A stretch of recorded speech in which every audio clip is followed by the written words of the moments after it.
Hello viewers, cooking by Abol Tabol channel থেকে আমি সুদেশনা আপনাদের সকলকে আমাদের চ্যানেলে স্বাগত জানাই।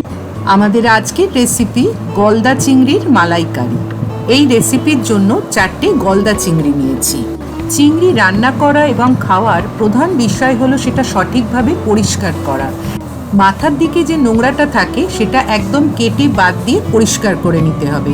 এছাড়া পিঠের দিকে একটা কালো নোংরা থাকে, সেটাও কিন্তু বাদ দেওয়া অবশ্যই দরকার।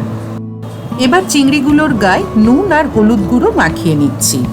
রান্নাঘরে যারা নতুন তাদের উদ্দেশ্যে বলি, চিংড়ি খেতে যেমন দারুণ ভালো লাগে, তেমনি চিংড়ি পরিষ্কার করাটা কিন্তু সবথেকে ইম্পর্ট্যান্ট একটা টাস্ক। যে কারণে সত্যি বলতে কি বাইরে চিংড়ি খেতে কিন্তু আমি একটু ভয় পাই। যাই হোক, চিংড়ির গায়ে নুন আর হলুদটা খুব ভালো করে মাখিয়ে নিলাম। এবার একটা কড়াইতে কিছুটা জল নিয়ে তাতে অল্প একটু হলুদ আর নুন দিয়ে দিচ্ছি। জলটা ফুটে উঠলে এক এক করে চিংড়িগুলো এর মধ্যে দিয়ে দেব। তার আগে জলের মধ্যে হলুদ আর নুনটা ভালো করে মিশিয়ে নিলাম। চিংড়িগুলো ভাজার আগে এইভাবে অল্প একটু নুন হলুদ জলে ভাপিয়ে নিলে চিংড়িগুলো খুব সফট হয়। এই পদ্ধতিটা আমার মার কাছ থেকে শেখা। তবে 2-3 মিনিটের বেশি এটা ভাপানো যাবে না, তা না হলে আবার এটা স্টিফ হয়ে যাবে।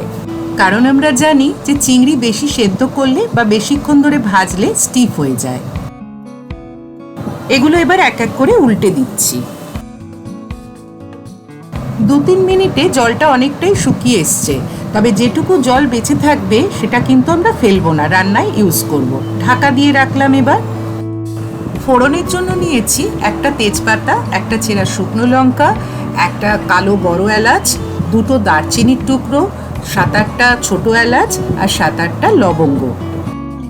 এবার একটা পেস্ট বানাবো। তার জন্য নিয়েছি দানা বের করা 4টে শুকনো লঙ্কা, 2টো কাঁচা লঙ্কা আর বড় 2 টুকরো আদা। বড় চামচের 2 চামচ নারকেল কোড়া নিয়েছি, ওটা আলাদা করে পেস্ট করব। প্রথমে আদাটা ছোট ছোট টুকরো করে নিচ্ছি। মালাইকারিতে কিন্তু আমি রসুন ব্যবহার করি না। এবার আদার টুকরোগুলো আর লঙ্কাগুলো মিক্সার জারে দিয়ে দিচ্ছি পেস্টটা বানানোর জন্য। লঙ্কার পরিমাণটা এখানে আপনারা আপনাদের স্বাদ অনুযায়ী অ্যাড করবেন। আদা লঙ্কার পেস্টটা রেডি হয়ে গেছে। 2টো পেঁয়াজ নিয়েছি, খোসা ছাড়িয়ে ভালো করে ধুয়ে নিয়ে পেঁয়াজগুলো একটু মোটা মোটা করে কেটে নিচ্ছি। পেঁয়াজের যেহেতু পেস্ট বানাবো তাই ফাইন করে কাটার কোনো প্রয়োজন নেই। এই রেসিপিতে মোট 3টে পেস্ট বানাতে লাগবে। একটা অলরেডি আমরা বানিয়ে নিয়েছি, আদা লঙ্কার পেস্ট। এবার বানাচ্ছি পেঁয়াজের পেস্ট। সব শেষে বানাবো যে নারকেল কোড়াটা নিয়েছি তার একটা পেস্ট। আপাতত পেঁয়াজের পেস্টটা বানিয়ে নিই। পেঁয়াজের পেস্টটা রেডি হয়ে গেছে। এবার বানাচ্ছি নারকেল কোড়ার পেস্ট। নারকেল কোড়াটা মিক্সার জারে দিয়ে দিলাম। তারপর এর মধ্যে 2 হাতা ঠান্ডা দুধ দিয়ে দিচ্ছি। ঠান্ডা বলতে রুম টেম্পারেচারে থাকা দুধ। নারকেল খুব মিহি করে বাটার দরকার নেই, এরকম টেক্সচার হলেই হবে। চিংড়িগুলো এবার ভাজবো, সেজন্য কড়াইটা গরম করে নিয়ে তাতে কিছুটা সর্ষের তেল দিয়ে দিলাম। তেল ভালো মতো গরম হয়ে গেছে। এবার চিংড়িগুলো এক এক করে দিয়ে দিচ্ছি।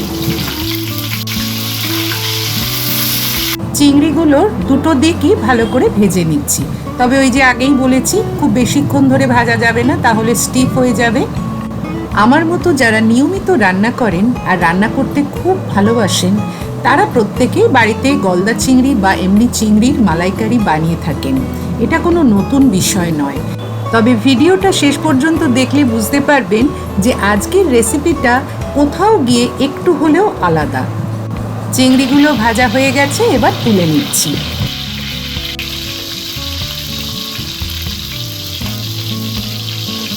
এই তেলে আরও কিছুটা সর্ষের তেল অ্যাড করলাম। এবার ফোড়ন দিচ্ছি শুকনো লঙ্কা, তেজপাতা আর গোটা গরম মশলা।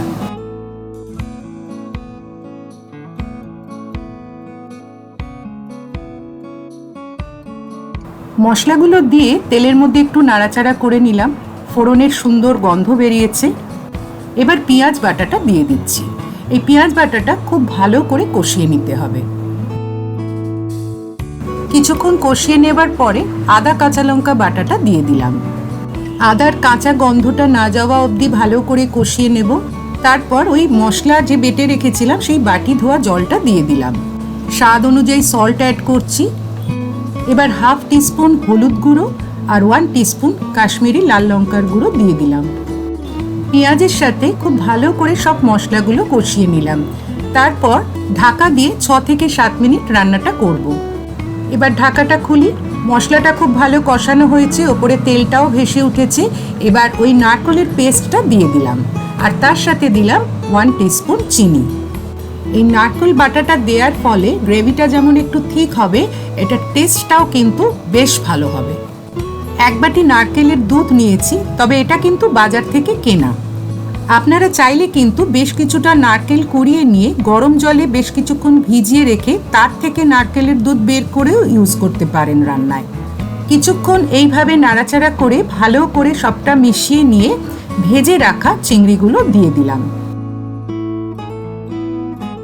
এবার ঢাকা দিয়ে 5 থেকে 6 মিনিট রান্নাটা করতে হবে। মিনিট 5-6 বাদে ঢাকাটা খুললাম। দারুণ সুন্দর গন্ধ বেরিয়েছে। এবার 1 চামচের থেকে একটু কম শাহি গরম মশলা দিয়ে দিলাম আর তার সাথে দিচ্ছি 2 টেবিলস্পুন ঘি। আর কদিন পরে দুর্গা পুজো। পুজোর সময় অনেকেই ভেজ খান, আবার অনেকে নন ভেজ খান। যারা নাকি নন ভেজ খান তারা কিন্তু এই রেসিপিটা একদিন ট্রাই করতে পারেন বাড়িতে। রান্নাটা আমার হয়ে এসেছে।